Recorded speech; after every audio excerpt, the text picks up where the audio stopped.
Yeah. So hang on a second. Click, click. All right.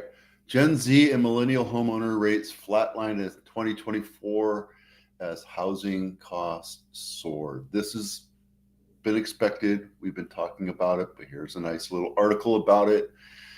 Uh, when we grew up, 40% of baby boomers, actually, I'm not a baby boomer, I'm a Gen whatever. 40% of baby boomers owned property, and 33% today own property when they were 27. Young Americans are losing momentum when it comes to home ownership, according to a new report.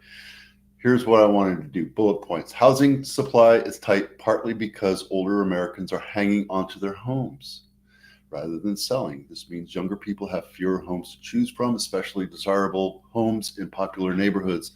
We're not building enough homes for the population boom. We just don't. We're building homes. We just don't have enough building starts or housing starts to match the population growth. And that's not just our births versus deaths. It's also importing people from other countries, especially on the coasts.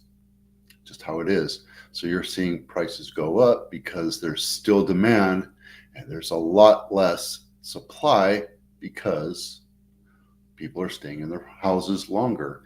Even with Proposition 19, which allows you to empty nest or move to somewhere else and enjoy your tax basis somewhere in California, people are still deciding, now, you know what, I'm just going to stay here. Mostly because there's a cost basis step up when you pass. So if there's a couple living in a house for 50 years and your house is worth $2 or $3 or $4 million now, if you sold that, you would have to give a huge portion of that to capital gains.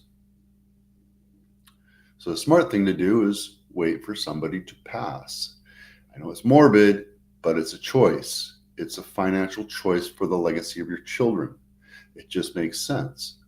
And I know a lot of people right now that are hanging on, not waiting for their parents to move, but they're just holding off buying a house because once their parents pass, then they can assume that house and sell it, move into it. In California, you're allowed to move into it and keep that property basis or rent it out, right?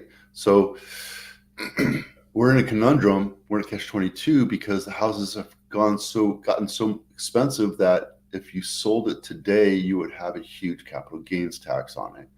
And that is probably what's going on with us not selling as many homes as possible. Now, in the middle coast, middle America, it's probably something a little bit different. But here on the coast, if you bought in the 70s and you still own that same house, you have equity, especially if you're in Cupertino or Sunnyvale or Mountain View, where we'll be talking about homes over there in a minute. 33% of the oldest Gen Zers own their home compared to roughly 40% of their parents at the same age. Again, you might be making a lot more money than what your parents made, but it's hard to come up with a down payment. 20%, you can do 3%, 3.5% FHA or conventional 3% if your income matches it. If you're a veteran, you can do 0% down, but still those prices are hugely expensive. The average cost of a house in Santa Clara County is $2.3 million right now. $2.3 million. Not the median. The median is below $2 million, but the average cost of a house in Santa Clara County is $2.3 million. Same thing with San Mateo County is 2.5 or 2.6 now. If you go to Napa, it's a little more affordable. If you go down to San Benito County, it's much more affordable. If you go to Monterey, Santa Cruz, it's about 1.6, 1.8. So what are you going to do? You're going to wait for your parents to pass. I hate to say it this way, but that's just the way it is. And this report kind of brings it all, wraps it all, the stuff that I've been talking about for the last 4 years. It makes a lot of sense when you think that, well, my parents don't want to move. They want to live in their house, and they should. They have memories there. They grew up there. They raised their kids there. And financially, it's smart for them to hold off until one of them passes, and then they can move, use the Proposition 19, move to another house, empty nest it, sell it, and not have to pay capital gains for you as a benefit to you as a child. enough said.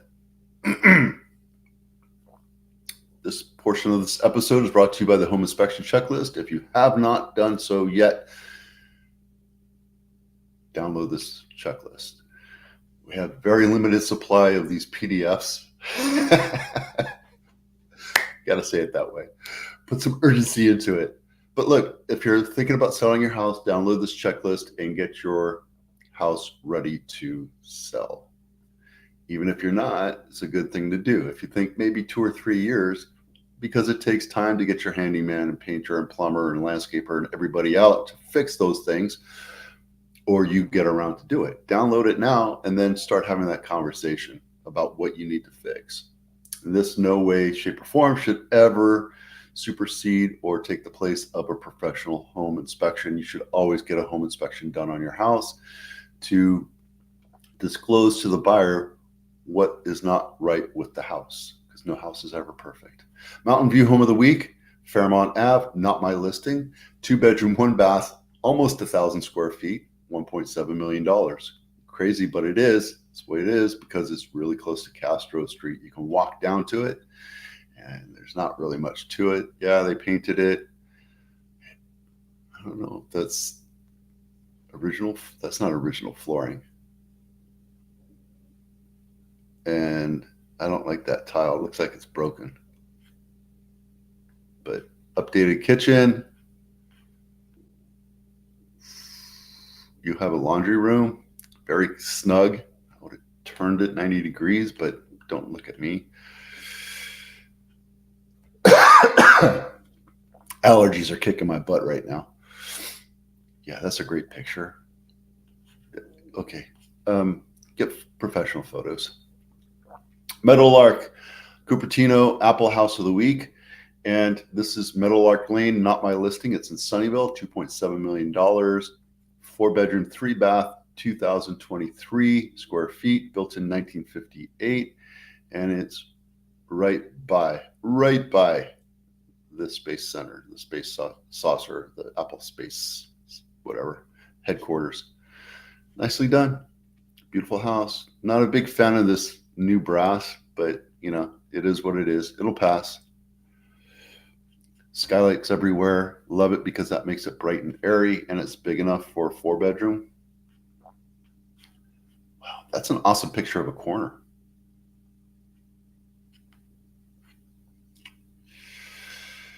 And thank you for doing the floor plan. I do floor plans for all my listings, and it's nice because if you're on the interweb, you know what the flow of the house is before you actually go into it. Looking at houses in Henderson for my parents. I'm going there this weekend, and nobody does it out there. It's like, it's not Silicon Valley. They just don't understand that this is basically a free service if you have it. There's an app you can use. I have, it's over there. I have a little 360 device that allows me to take 360 pictures in this, and it costs me nothing compared to F8 and all them. So that's Meadowlark. REO of the week is a 4-bedroom, 2.5 bath condo, 1,474 square feet, built in 1972, and it's right off the freeway, right off of 101. So if you don't mind noise pollution and asbestos coming down and raining on your house, you can absolutely enjoy this possible end unit and pay $397 a month for the glory of lawn that looks like my lawn. Wow, that's awesome. And again, it's a measly $800,000. It's been on market 67 days, even though it's a new listing. So maybe they tried to sell it and then they reverted it to the bank.